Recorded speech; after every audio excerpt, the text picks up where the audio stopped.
Torrential rains poured down on Daejeon, Sejong, and Chungcheongnam-do in South Korea, sweeping away everything in their path.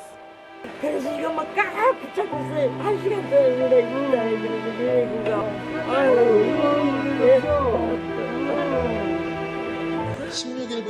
From July 16th to the morning of the 17th, Sosan in South Chungcheong Province recorded 419 millimeters of rainfall, Taeon 307 millimeters, and Socheon 305 millimeters. In particular, Sosan saw an hourly rainfall of 114 millimeters, marking the highest on record for the area. This deluge, described as a once-in-200-years event, submerged homes, isolated numerous residential areas, and left thousands stranded. Take a look back at the full scope of this historic rainfall. A series of torrential downpours that began hitting South Korea on July 16th have caused widespread flooding of agricultural land, resulting in severe damage to local crops.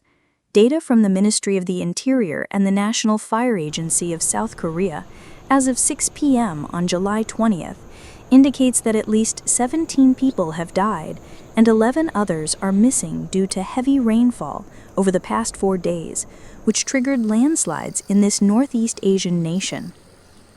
Notably, Suncheon County in Gyeongsangnam Province alone recorded 10 deaths and 4 missing persons. Other fatalities occurred in Osan and Gapyeong in Gyeonggi Province, Sosan and Dangjin in South Chungcheong Province, and the city of Gwangju in the southwest.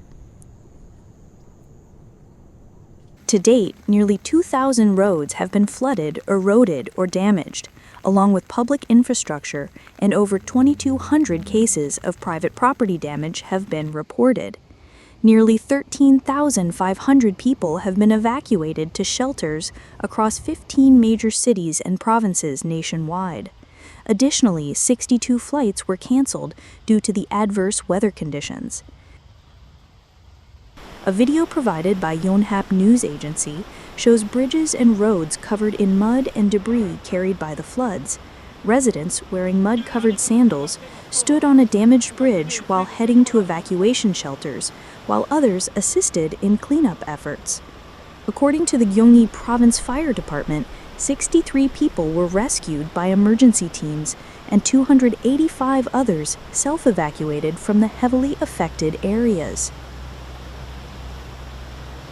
On July 18th, South Korean President Lee Jae-myung chaired an emergency meeting to address disaster response efforts as heavy rains continued to batter multiple regions.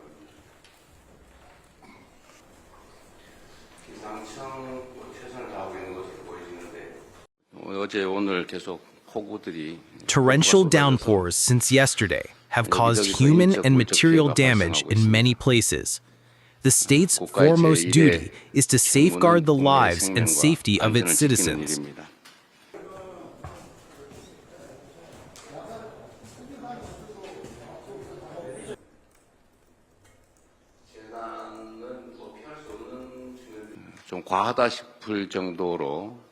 We should deploy sufficient, perhaps even excessive resources to prevent damage and accidents.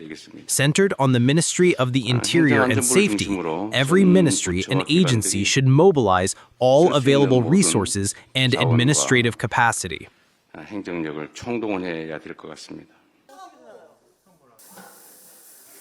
At the Dangjin Traditional Market in Chungcheongnam Province, central South Korea, floodwaters swept through the area earlier this week, destroying goods and forcing nearly all stalls to close.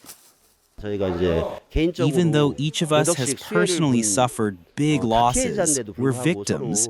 We're staying positive because we've come together in a spirit of cooperation and mutual support. If I break down in tears, the other vendors will too. The vendors are trying to clean up and salvage whatever is still usable.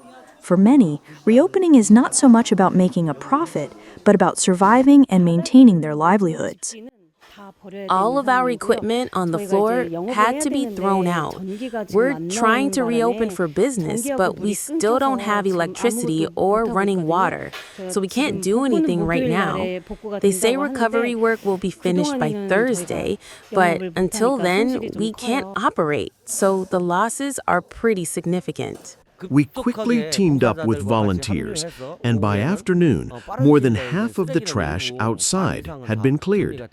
But inside homes and shops, the garbage just keeps coming. No matter how much we throw out, there's always more.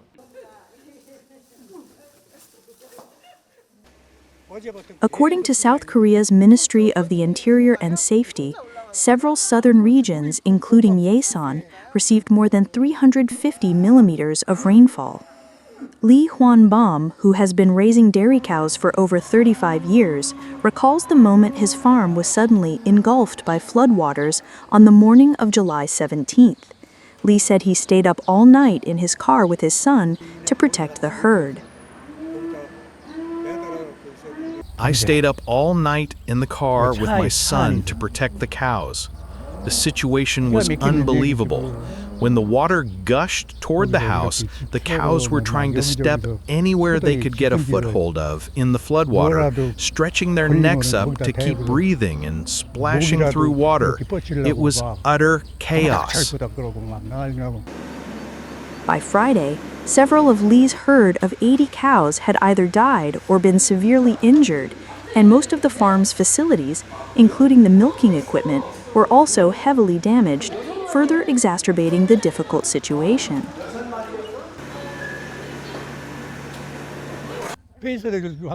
They are more likely to die. As I said before, we usually milk cows every morning and evening, but when we break the milking routine only for a little while, the cows would cry in pain. So since we won't be able to milk them for the next 3 days, it is going to be a problem.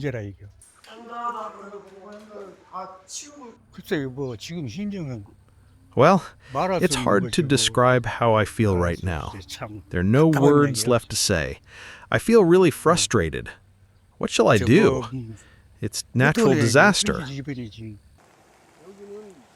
Meanwhile, South Korean farmer Lee Han-saab said his heart was still racing as he stood watching his rice fields in home being flooded on the morning of July 18th.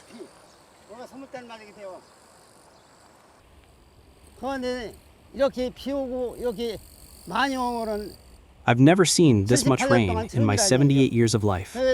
I've never seen it rain so much that the eaves under the roof are submerged, so I think there's going to be a lot of damage.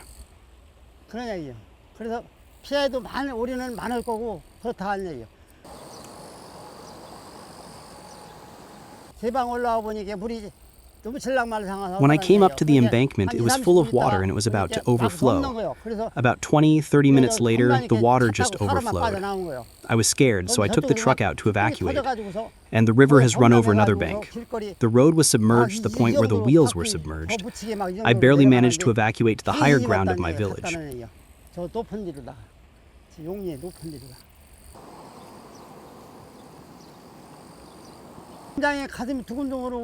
My heart is beating and my heart is pounding in surprise. I'm very worried. I think this year's farming is ruined. Farming is my only job in this countryside, and if the harvest fails this year, it will be very difficult for me to live in the future.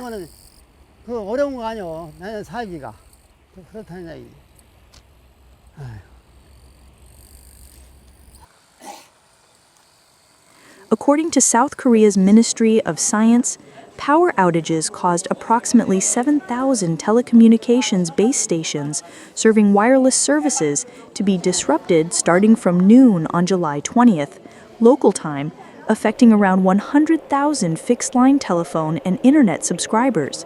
However, the ministry reported that by the evening of the same day, about 90% of wireless phone services and 98% of fixed-line phone services had been restored.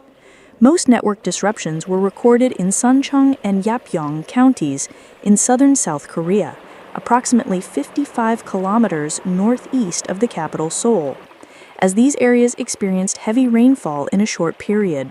South Korea frequently faces heavy rainfall in July, Despite thorough preparations, many regions in the south of the country were caught off guard by rainfall levels among the highest in history. Scientists suggest that climate change is causing extreme weather events to occur more frequently and with greater intensity worldwide. In 2022, South Korea experienced record-breaking floods that caused at least 11 deaths.